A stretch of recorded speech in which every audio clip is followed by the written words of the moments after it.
The Polyline command in AutoCAD allows you to group a group of lines and arcs together to form the one object.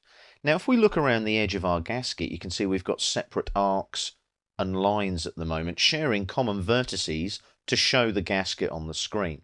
We're going to convert those to a polyline. But if you want to draw a polyline, it's the 2D Drafting and Annotation Workspace again, Home tab, and there's the Polyline command right there. So if I wanted to draw a polyline, I click on that icon, and it's very much like drawing a line. Now I'm just going to do a little bit of freehand here. So if I click here, look, as you can see, I'm just clicking away, picking points and forming a polyline. Now the benefit is when I right click and I close my polyline there on the shortcut menu, that is now one whole object, as you can see on the layer gasket, and it's a polyline. So if I just click on that now and press the delete key on the keyboard to delete it, you'll notice the polygon we've created is also a polyline. Circles are not, they are a separate object. Now, we are going to utilize the Polyline Edit command to convert our lines and our arcs to a polyline. Now, I could have drawn the polyline going around using the endpoints of these yellow construction lines. I could have quite easily started and just gone round and just drawn that as one whole polyline. But I want to show you the Polyline Edit command because it's sometimes better to create your objects individually like that and then convert to a polyline as well.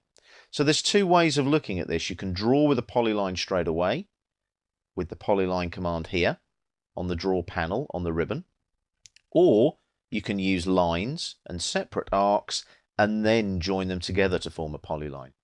Okay, let's have a look at Polyline Edit. The quickest way to remember this is Polyline Edit. The two first letters are P and E. So I type P, E.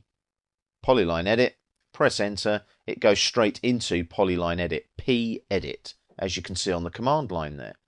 Now it's prompting us to select the polyline, or we've got a multiple option. You can see that on the command line. If I right click, I get multiple on the shortcut menu. I select multiple, and it says select objects. Be careful which objects you select. You need all the outer ones. So it's arc, line, arc, line, arc, line, arc, line.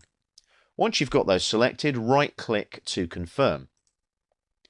It prompts you now, do you want to convert those lines, arcs and splines, which we're not using, to polylines?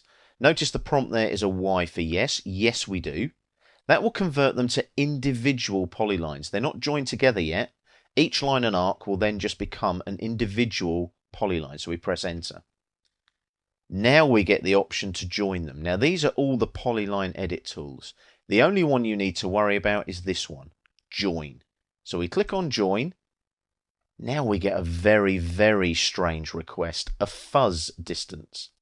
Now a fuzz distance in AutoCAD is a fudge it and fix it kind of distance. That's the best way to remember it. If somebody has drawn this outline of this gasket and left a gap somewhere, and you can't see it because of the magnification of your zoom, you might not know that there's a gap, which means you cannot close that polyline. So what you do is you put an exclusion distance to say if the gap is smaller than this, automatically close it for me. I'm going to put a fuzz distance in of 50. That should be more than adequate. 50 is the radius of that small circle on the drawing there. So anything under 50 will automatically be closed. I press enter, and that is done. That has closed and joined that polyline together. I press enter one more time to close the Polyline Edit command, and when I hover now, that is one whole polyline. Much easier to work with, much easier to manipulate. So try and work with polylines as much as you can and utilize your Polyline Edit command and your Polyline command.